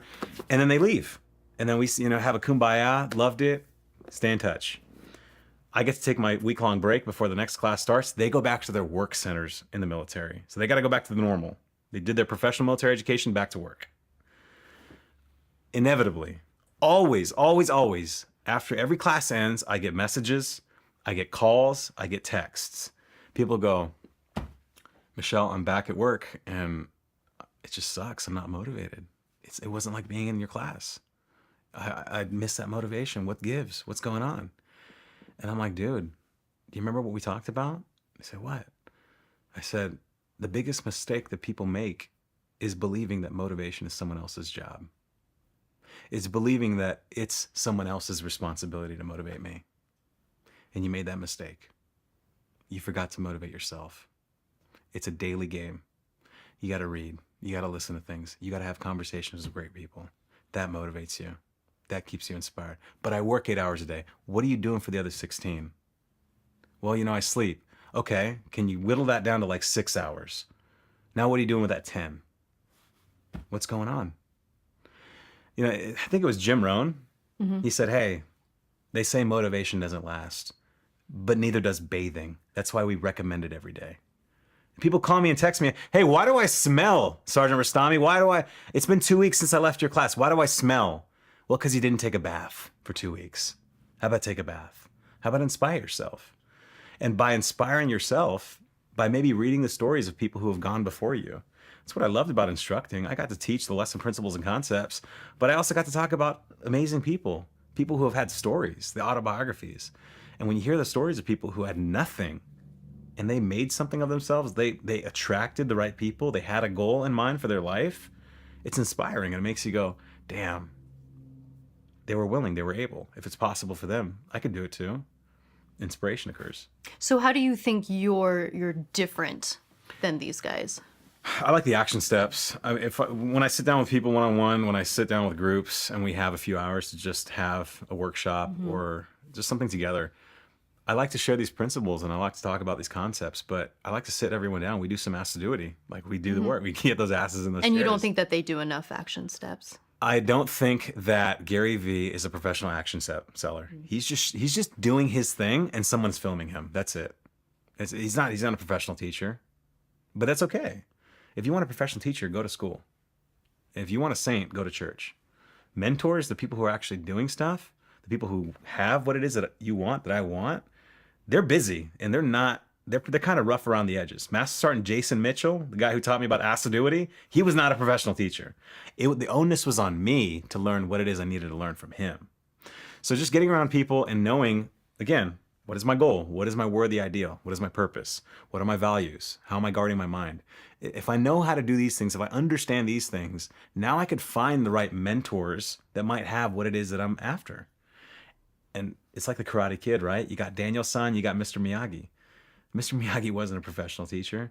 He wasn't sitting him down for lessons. He was just living. He was going through the motions. And without even knowing it, Daniel-san was being imparted what he needed to know. It was an iconic scene in the movie when he just said, hey, listen, wax the car. And he goes like this. All right, now paint the fence. And then Mr. Miyagi starts throwing punches, and Daniel-san is blocking the punches because he learned how to wax the car and paint the fence. So mentors have the practical knowledge, but you got to have some things that you're bringing to the table. You got to be a diligent student. You got to know your values. You got to know what it is that you want, because people don't want their time wasted. What is the saying? You know, when the student is ready, the teacher shall appear. Well, if that's true, then the inverse is also true. When the student is not ready, the teacher will disappear. Stop fucking wasting my time. And I've had people disappear on me because I was wasting their time. I didn't have all my goals set. I didn't have all my values. I wasn't guarding my mind. I wasn't leading myself. Which probably leads us to number 4. Number four, The fourth which is, principle. I think we talk about humility. Humility. So this idea of going to mentors and this idea of yielding before actually growing requires humility. Because what is humility, right? I think I have it. I think you have it. Most people think they have it. But this humility that I'm talking about is a different kind of humility. It's this idea that if I can be a little bit more inwardly humble, that might compel me to go to someone and say, hey man, I don't know, but I need to know. I don't know what the answers are, but maybe you might have the answers on this. And I've found, this is crazy, I've really found that most people don't want to sit down and have that level of humility. When that's the very thing, seeking out that feedback is what's going to bring you the answers, the clarity to your questions and your problems that you're seeking. Just being able to say, hey, I don't know, but I want to know. And one of the examples I like to use is Michael Jordan. Michael Jordan was a hugely humble guy. Didn't seem like it, because what are you seeing? You're seeing a cocky guy playing basketball. I mean, he was cocky. He was super cocky. He was outwardly cocky, but he was inwardly very humble. You know, there was a guy named Roland Lazenby. He wrote a book called Michael Jordan, The Life. It's pretty much the biography on Michael Jordan. And he talks about in the book, you know, Dean Smith, his coach at UNC. He said this guy was a sponge. This guy, he said, I never knew a player who would listen so closely to what his coaches said and then go and do it. That was it. I'm reading, I'm like, damn, that was Michael Jordan's secret. He was just a listener.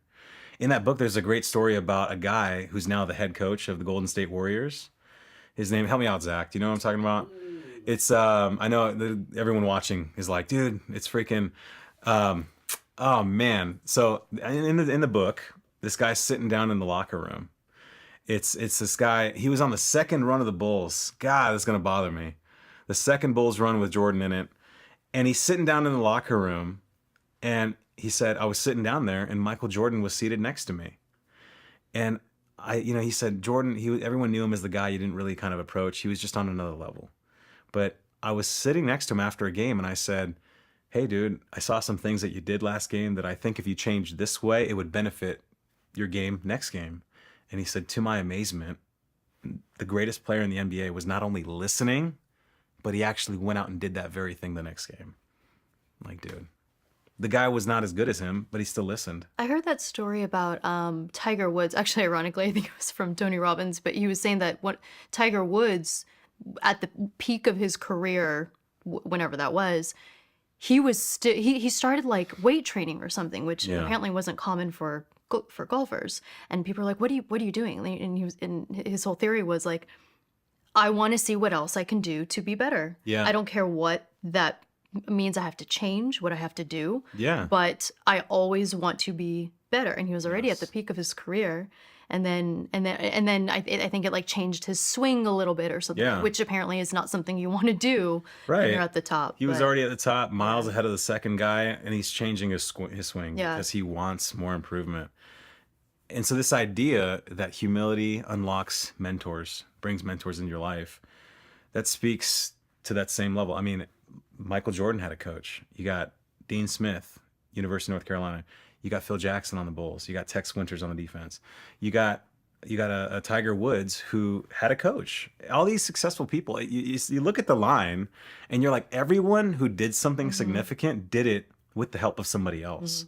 Oprah Winfrey. Oprah was a mentor to What's her name? Why no Ellen. Dr. Ellen. Phil? Well, no, I'm not sure about Dr. Phil's story, but you got Ellen and you got Oprah, right? You got all these people that they pattern themselves after somebody else, and that somebody else is always able to look in and see what they weren't seeing. But you got to have Yeah. humility to be able to hear that. I mean, I've spent so many hours in the military, like around people who were telling me not what I wanted to hear, but what I needed to hear, because you can't see the picture when you're in the frame. You got to have someone look out and look at what's going on. And it burned. I hated being in the hot seat. For someone to tell me what it was I needed to hear, it sucked, but it changed me. It helped me grow. I submitted, I yielded. And having that humility to say, dude, I don't know, but I need to know. What do you think I should do? Have you read Relentless by Tim Grover? So Tim Grover was this, maybe still is, private basketball coach for the most elite of the elite. So, Kobe Bryant, Michael Jordan, Yeah. but very, very few. Like he won't train just anyone. And that's essentially what he was saying is athletes won't come to me unless they want to be the absolute best, because I think he only has like a couple, like 2 rules or something. It's like you show up and you do what I tell you, and Yeah. that's it. There's no excuses whatsoever, and not a lot of people can do that. They can they can be good enough to get to the NBA Yeah. and be pretty good in the NBA, but they can't get to the next level Yeah. because the humility apparently It's the it humility. takes. And then not only the humility, but being able to follow. Like, you can't be a good leader until you're a good follower. You always, I mean, there's a reason why when you join the military, we don't shake your hand and be like, all right, you're a captain now. All right, hey, you're a tech sergeant. You got to start as a lieutenant. You got to start as an airman to become a good follower first. And then having those follower competencies are what really set you up for good leadership. But yeah, this idea that everyone who did it, I mean, if I didn't have that military experience, if I didn't have that discipline, because I knew, like, when I was 18 years old, I was a fucking dumb ass. I was stubborn. I didn't want to listen to anybody. So if that woman that I met 4 days out of the military said, hey, come to my meeting, I probably would have been late or just not went at all. She just said, hey, do what I tell you to do. I said, okay. You tell me to jump, I'm going to say how high. Like, let's do it. So that helped me, having that discipline. So humility is necessary. I think one of the other things that we talk about in these six lessons is what I call living from the inside out. That's the 5th thing. Living from the inside out as opposed to living from the outside in. And I say that because, there's a time to live from the outside in, and that time is when you're learning, when you're trying to cultivate perspectives, when you're trying to gain knowledge, when you're trying to understand. But at some point, you got to be able to valve that off and live from the inside out. What do I mean by that? Basically, what I mean is most people are living from the outside in, and they're doing it their entire lives. Most people, they take a look at what's going on and they say, well, this is my environment, this is my situation, and these are my circumstances. Because this is my environment, this is my situation, and these are my circumstances, that is going to influence how I think. And because that influences how I think influences how I feel influences what I do, and what I do brings about the same results. Nothing's changing. So most people's origin is environment, outside. But if you shift everything 1 over, living from the inside out means, hey, my origin is this is how I think. Because this is how I think, this is how I feel. Because this is how I feel, this is what I do.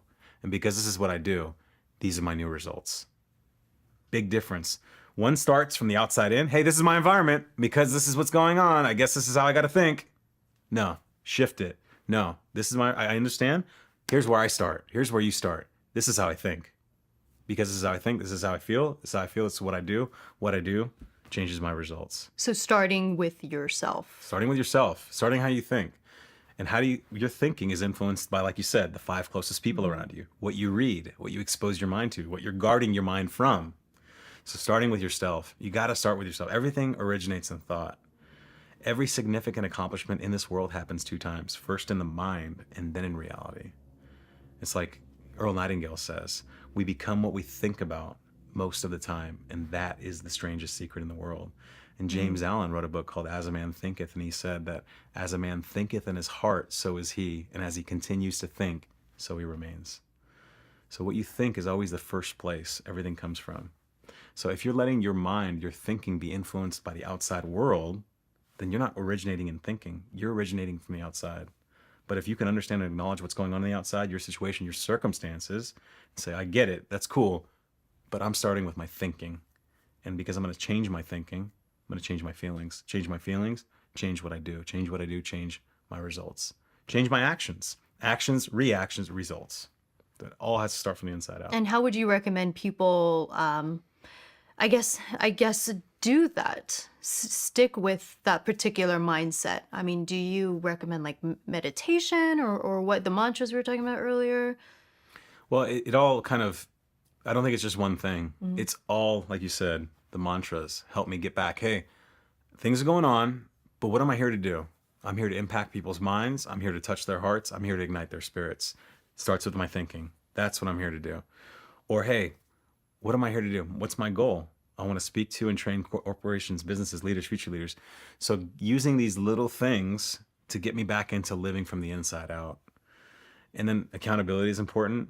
Guarding your mind, your brain space, the people that you're around, the people that you want to surround yourself with. That's another big piece.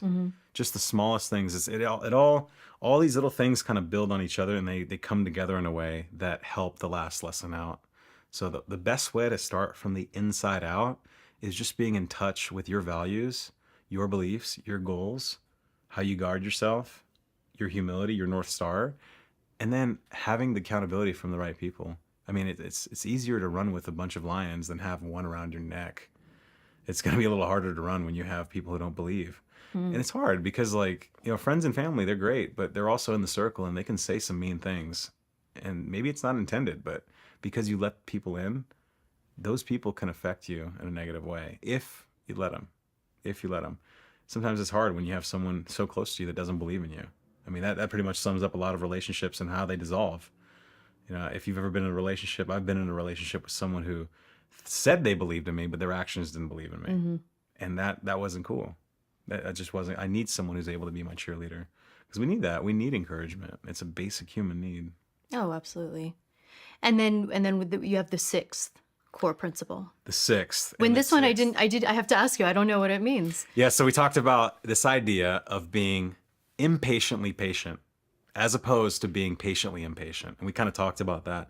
Someone who is patiently impatient is basically Oh, that's what the PI and IP. That's what that was. Yes. I was like, I literally don't know what that is. I'll have to ask him. Gotcha. Yeah, but I think when we were talking about it, Because the title totally is, understood it. what is it? Don't be IP. Yeah, be an IP, don't be a IP, PI. don't be a PI, right? gotcha. So don't be a PI. What that would basically mean is if you're the kind of person who's going to say, I'm going to start this thing and I'm going to start it in a week, a month, whatever it is, you're being patient about what it is that you want, what it is you desire. There's a book by Seneca. It's called On the Shortness of Life. And in this book, this Roman philosopher, he basically says, hey, the way most people live is they are mortal in all that they fear, and they're immortal in all that they desire. So when it comes to people's fears, I'm going to die. That it's going to kill me. It's going to be terrible. And they freeze, analysis paralysis. They waste their life. And then with the things they actually desire, they think they're going to live forever. I got all this time. I got an abundant amount of time to do what it is I want to do. All the time in the world. No one's guaranteeing me all the time in the world. So if I switch it, if I understand that maybe the most effective tool for my life is being immortal in all that I fear, because fear originates in the mind, and then being mortal in all that I desire. If I'm mortal in all that I desire, I know that I have a finite amount of time. If I'm immortal in all that I fear, I'm going to break through the things that are invisible shackles to my life. So being patiently impatient basically means that you're waiting a little too long to get started. And then when you do get started, you quit really fast. You're impatient about the process. We talked about going to the gym. Another principle, another example we could use is dating. A lot of people want to strike up better relationships or find their soulmate, whatever it is. And they say, hey, I'm gonna go out and meet some people. I'm gonna actually find friends or find someone to date or whatever. And they go to a couple places and they try a couple times. They were very, very patient to start, and they were impatient in the process. Didn't work out after a couple days. Got turned down 1 or 2 times. This is stupid. I'm gonna quit. Impatient. It's a process. All the cliches we talked about, they're all applicable. It's a process. Sticking with it. Money is another great thing. Another great example. I might say I want to save more money, and then I end up putting aside a certain amount of money every week or every month, And then at the end of the month, I say, damn, I put aside way too much money. I can't live off of what I left myself. It's not going to work. Well, you're being impatient, maybe changing the plan up. So being a patiently impatient person, ineffective if it doesn't line up with your goals. Inverting it, being impatiently patient says, hey, you want to start? You want to get in better shape? You want to save some money? You want to find better relationships? You want to find your purpose? Guess what? That starts today. Don't fucking come around me with tomorrow. Don't talk about next week. It starts today. And then when you start, you're patient in the process. It's the difference between being someone who's a slot machine mentality kind of person and a sculptor. A sculptor, he's got his block of marble and he's very, hey, every day, just takes the hammer and the chisel. He's very patient about the process. Impatient to start, patient about I'm just going to just take a little piece by piece. I'm not going to take a fucking sledgehammer and just go to town on my damn block of marble. It's not effective. That's being impatient.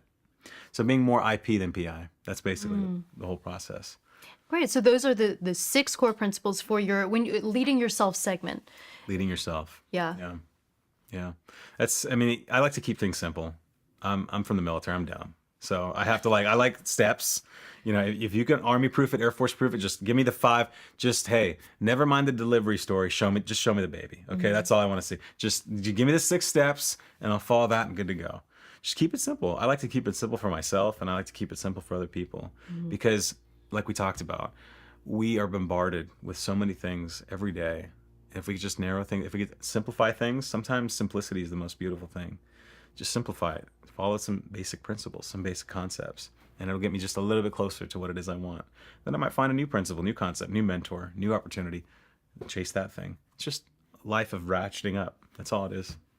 Do you have any specific thoughts on procrastination and resistance?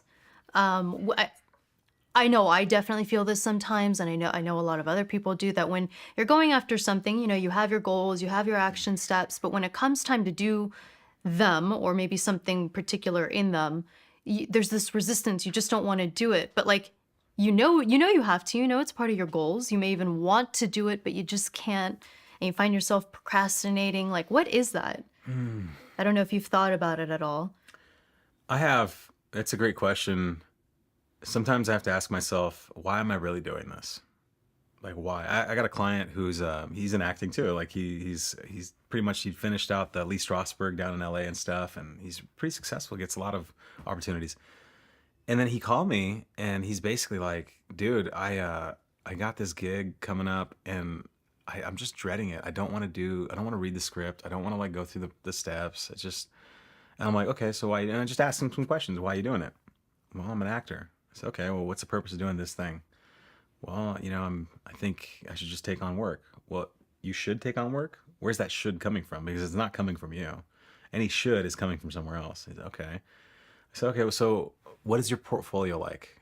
He said, it's pretty good. I got some great gigs under my belt. I said, is this adding to your portfolio? He said, no. I said, then why are you doing it? If it's not serving the purpose of the end game, then why are you doing it? So that is a facet to that. Maybe it's not serving the purpose to what your end state is. And then in the case that it is serving the purpose, that fear is a green light. If you fear doing something, that's life saying do it. That's life saying go in that direction. Procrastination is deadly only because it feeds off of time. If you put time in front of procrastination and it eats that, it's just going to grow the fear. So when I say to myself, you know what, I need to call that person, or I need to send out that email, or I need to sit down and I need to just do something for the podcast or prepare something for a segment, I do it now. I like to say, hey, just do it now, because the longer I wait, the more I'm going to fear doing it. The more and more fear is going to grow. So I think that as long as what it is you're doing is aligned with what your purpose or mission or goal is, you're not going to procrastinate too much. You're not. Because I've analyzed myself and I've said to myself, hey, you know, the reason why I'm procrastinating on some things is because I actually don't really love it. And it actually doesn't have too much to do with what it is I really want. It might be coming from someone else. I should be doing it. Or maybe it's my ego saying I need to do this. And the ego is not your amigo. It'll fuck you. There's one last thing I wanted to ask you about.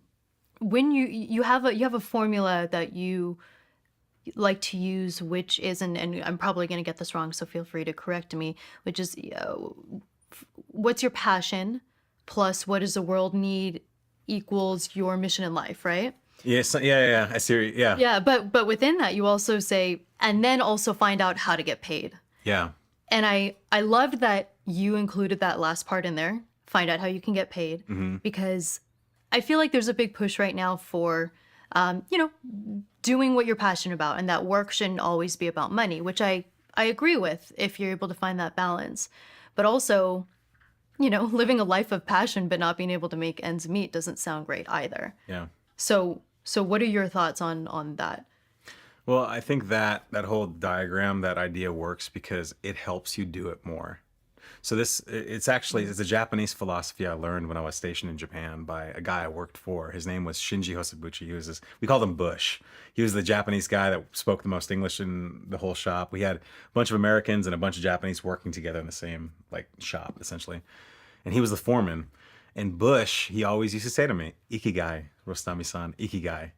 And I always just wondering, what the hell is this guy talking about, Ikigai? And I eventually asked him, "Bush, what is Ikigai?" And he basically drew it out on a whiteboard for me. He drew out 4 circles, kind of like 4, just, 12 o'clock, 6 o'clock, 3 o'clock, 9 o'clock, and basically said, hey, number 1, do what you love. Number 2, do what the world needs. Number 3, do what you could get paid for. And number 4, do what you're good at. And all the places that intersect, those overlapping places in the Venn diagram, the 4 quadrants, he said there's a name for all these things. So if you're doing what you love and you're doing what you're good at, he says in Japanese, we call that your passion. If you're doing what you love and you're doing what the world needs, we call that your mission. If you're doing what you're good at and you're doing what you could get paid for, well, we call that a career. And if you're doing what you could get paid for and you're doing what the world needs, that's just a job. And he says, but if you're doing what you love, what you're good at, what the world needs, what you could get paid for, you're doing all those things, we have a word for this in Japanese. So what is that word, Bush? Ikigai. Rostami-san, Ikigai. I said, what is Ikigai? He said, that is your purpose in life. It's your purpose. If you're doing all those things, you're striking a balance in all those areas. That's your purpose. That's why you showed up. And a lot of people spend a lot of time maybe just doing their passion, not necessarily their mission or their job or career. They're not getting paid for it. Right. A lot of people are just doing what they're good at and what they could get paid for. It's just like, hey, I'll retire. When I retire, I'll do what I love. Later, I'll do it. Later isn't promised. Remember? People are immortal in all that they desire, right? So a lot of people are spending time doing what they love and doing what the world needs, the mission. And that's very charitable work. That's very honorable work. But it might not be their passion. It might not necessarily get them what they can get paid, so they can do it more. Right. So this idea, I love that getting paid is necessary to earn what it is that you're worthy of, will give you the opportunity to do it more and more and more and more. I'm just looking for an opportunity to speak and train more because it gets me excited. It's all about excitement. If I could follow that thread of excitement, I might have a good life. I think I might. That's where I'm up to in my life. If I could just continue to be excited about what I do, then everything else just kind of falls into place. And get paid for it. And get paid for it. Yeah. Well, I think that's a perfect place to end. Thank you so much for coming on, breaking down, the 6 core principles, and also, more about like what you do. Yeah, no, that's great. It's super needed for right now. So Cool. I really appreciate you coming on. Thank you so much. Thank you for having me. All the gratitude goes to you, Zach. And I appreciate it. Thanks again, Michelle. Thank you. Seriously, thanks.